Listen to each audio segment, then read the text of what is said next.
This lesson is about the complete rules for pronouncing the letter Ra. Objectives: to understand all the 15 rules surrounding the pronunciation of the letter Ra. And what we're talking about here is there's 15 rules which help you to determine whether the Ra should be tafkheem or tarqeeq, i.e. heavy or light. So what we've got 15 rules for the letter Ra, and they're quite complicated, but what I've done is broken them down into 3 simple groupings, which should hopefully simplify it for you. The first one is 8 rules related to when the Ra is linked to the sound of Fatha or Dhamma, in which case the Ra will always be tafkheem, and this will become apparent what I mean here in the next slide. We have 4 rules related to when the Ra is linked to a sound of Kasra, in which case the Ra will always be tarqeeq. And then we have 3 exceptions for when the Ra is linked to the sound of Kasra, in which case the Ra is always tafkheem. And if you can remember these 3 groupings, once we've covered all the rules, then it becomes very easy. So let's cover the 8 rules when the Ra is linked to the Fatha or the Dhamma. Okay, so let's do an example.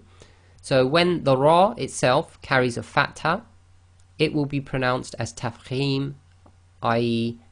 heavy, full mouth, i.e. lifting up the posterior of the tongue, making your mouth more full, the lips go slightly round, so this will be Ra. Example here, Ra bihat.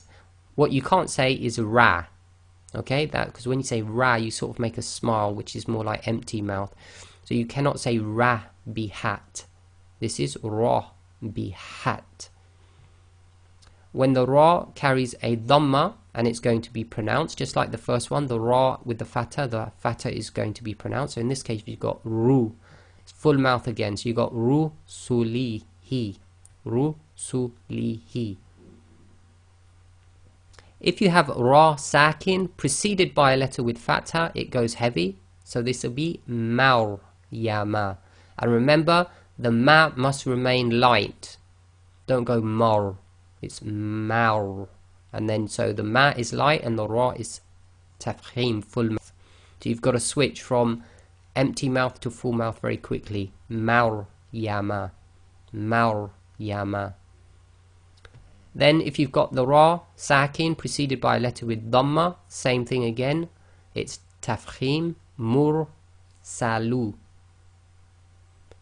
Now if you have the letter Ra at the end of a sentence, so the circle here we've put in indicates the sentence marker, or you're stopping, i.e. the Ra is going to act as if it's sakin and the sound before it is a long vowel Fatha Alif, then the Ra will be tafkheem. So here we've got an example, now.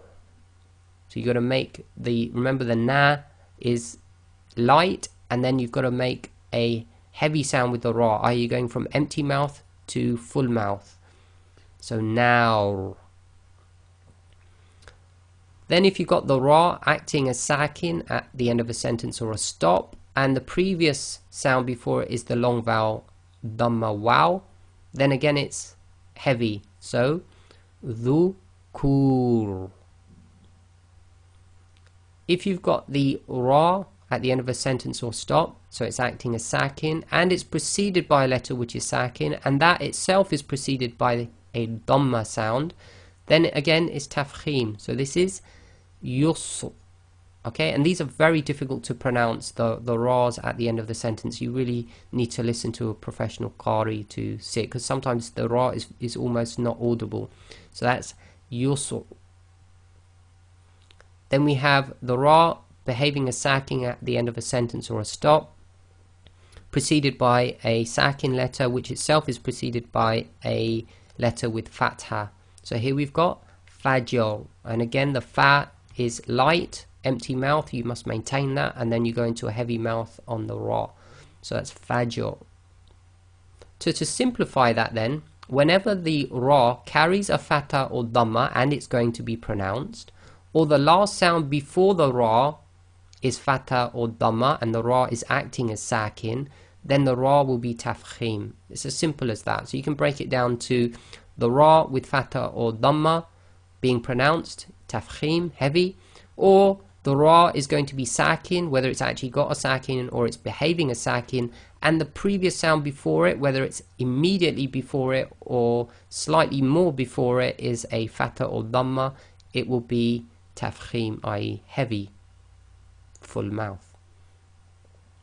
Now let's look at the 4 rules relating to kasra. Okay, so 4 rules related to kasra are always tarqeeq, i.e. the ra will always be tarqeeq, except for we've got 3 exceptions coming up on the next slide. So if the ra carries a kasra, it's going to be light, tarqeeq. And the easy way to remember this is when you say this ra, make a big smile. So you're going to go re. So here we have rijalun.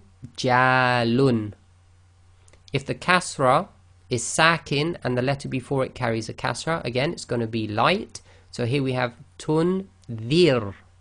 Make a big smile.